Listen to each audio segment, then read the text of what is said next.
Hey folks, it's Nate. Thanks for joining me at the art table again today. Paul Moorhead was a military policeman serving in Japan in the early years of the occupation. It came to the attention of his lieutenant that there was a small village out in the countryside where someone, presumably a Japanese soldier recently back from the front lines, would take a pot shot at a passing American convoy. Not really a great situation. Moorhead's lieutenant went out and talked to the village headmaster, explained that they just wanted the shooting to stop. They could take the gun away from the person who was doing it, and no questions would be asked, no punishment would have to be handed out. The shooting simply needed to stop, but it didn't. Finally, Moorhead's sergeant said to his lieutenant, "Sir, I think you're going about this the wrong way. If you leave it to me, I'm pretty sure I could convince them to make him stop shooting at our boys. It's just a question of knowing how to talk to him." Well, the lieutenant was happy to have this off his plate. He couldn't figure it out, and the sergeant did know the Pacific Theater better than he did. So, the sergeant was given permission. All he needed was a jeep and a driver. Moorhead was picked to be the driver. The one-road town is a phenomena the world over, and this particular village in Japan was one instance of it. It was a straight stretch of road with some buildings running along it, and an intersection that passed for the village square. The sergeant told Moorhead to park his jeep there. The sergeant didn't even get out of the jeep. He simply stood up in his seat, drew his sidearm, and shot out every second-story window in the village. Then he sat back down, turned to Moorhead, and said, "Drive us back to base." Now, Moorhead was not a stupid man. When his sergeant told him to drive, he drove. But he wasn't above asking questions.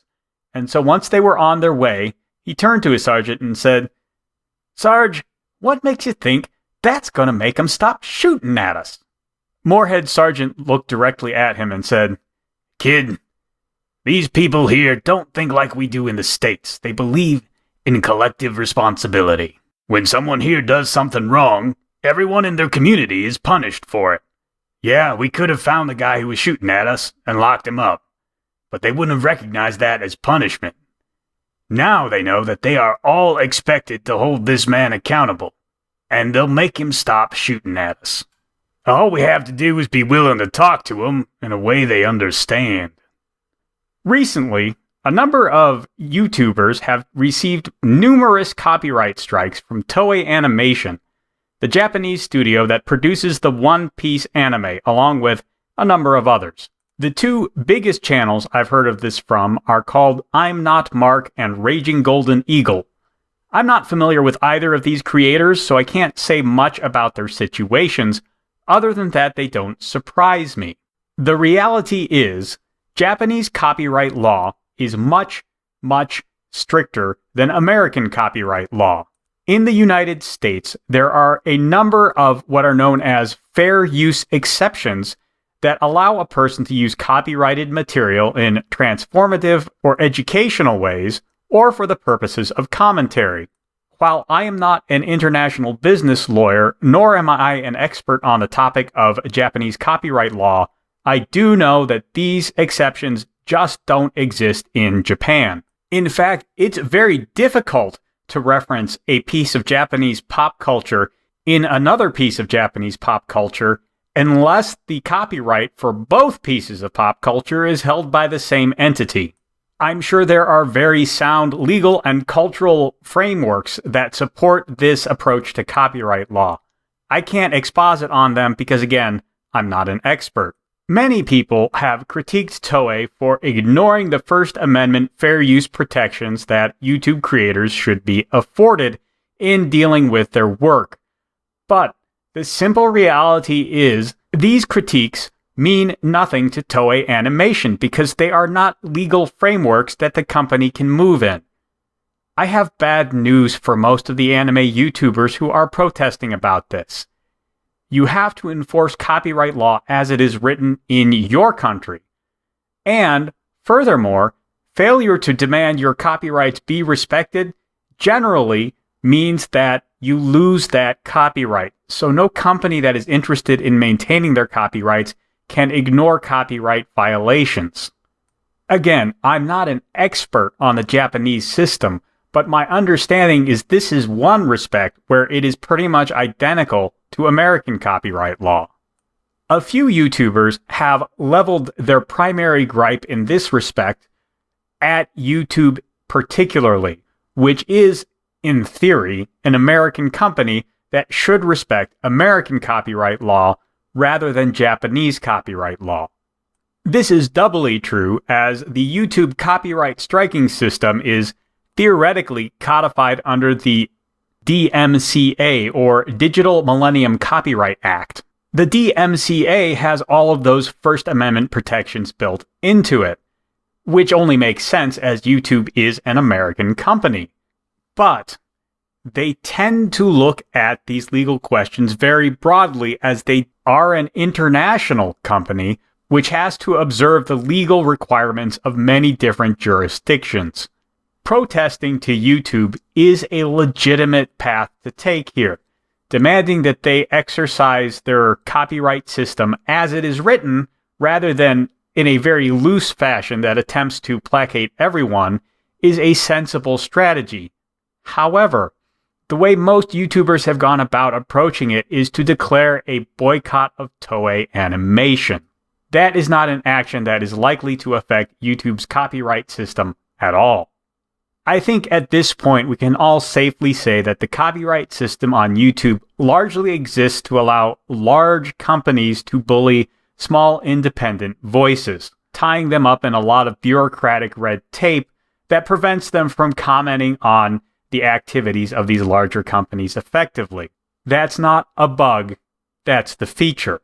Public backlash against American companies that abuse that copyright system has had some success in the past, reminding large companies that they are still accountable to their customers who may not care to see them bullying the customer base's favorite YouTubers.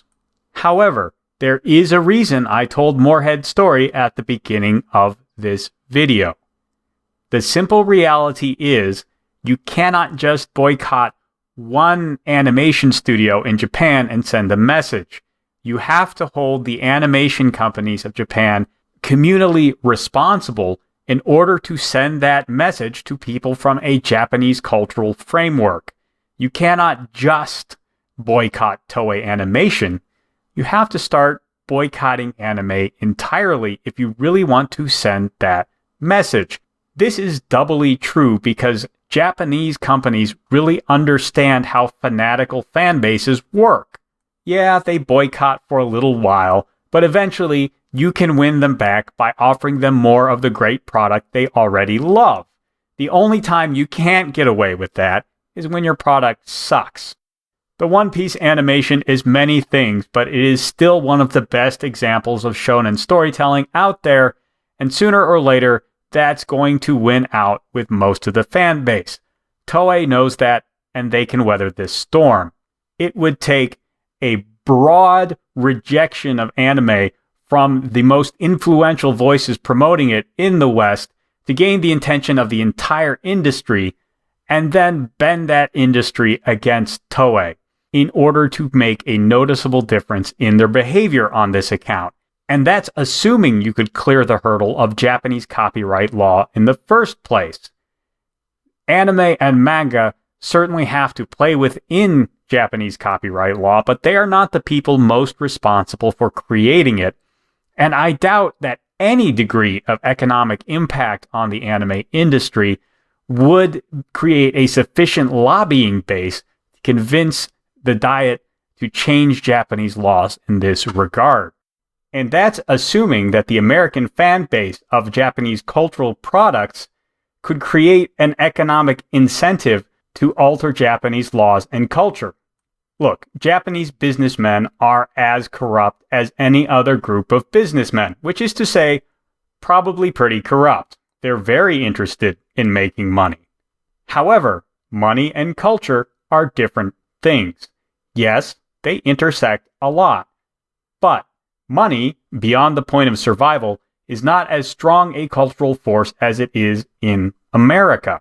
There is already strong resistance to American meddling in Japanese cultural products to the point where some artists and directors want all foreign investment in Japanese anime or manga banned by law. In that kind of environment, any kind of overseas call for changes to Japanese copyright law to favor people who do not live in Japan are highly unlikely to find a warm reception. Yes, it is undoubtedly good that an ever-growing audience overseas has done a lot of good things for the Japanese entertainment industry. It has also exposed that industry to a number of hazards and dangers that the people who run that industry are still trying to figure out how to navigate. It is very tempting for the loudest voices in the American anime and manga fan base to look in from the outside and see all the good things they have done for that industry and think that industry should flex a little more to help accommodate them. There is probably some truth in that notion, but you are going to have to find a way to communicate it to them in language and in methods that they will understand and take to heart. Boycotts and strong-arm tactics are not that approach. Now, I understand if, on principle, American creators want to stand up and say, no, we're just not going to mess with this. That is a good and proper response if that meets with your principles and the reasons why you are creating cultural commentary. I don't really have a problem with that response if that's why they are doing it.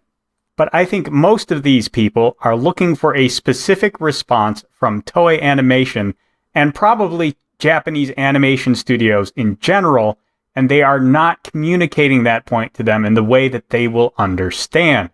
I'm not sure they're prepared to go as far as they may need to carry that point through.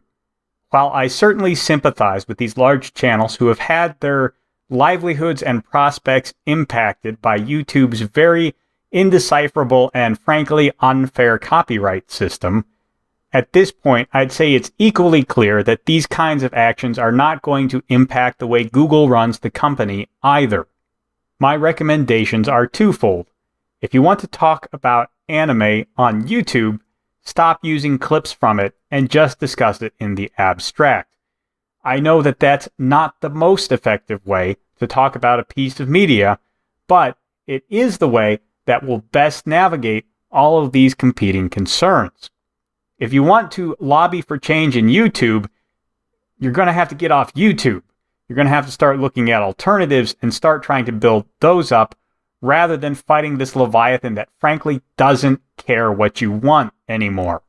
And if you want to push for changes in Japanese copyright law and how companies have to enforce it, you're going to have to go after all of them. You're going to have to create that group accountability in them that Japanese culture recognizes as a consequence for a bad decision. Otherwise, they are going to misinterpret what you're trying to tell them. Anyway, that's all I've got for you today. A little bit of a different video here. Let me know what you think of the YouTube copyright system down in the comments below. I don't imagine I'll hear anything new, but maybe you have found a new way to put the problem before them. While you're down there, there's a like button and a subscribe button. You can use those as you see fit, and I'll talk to you later.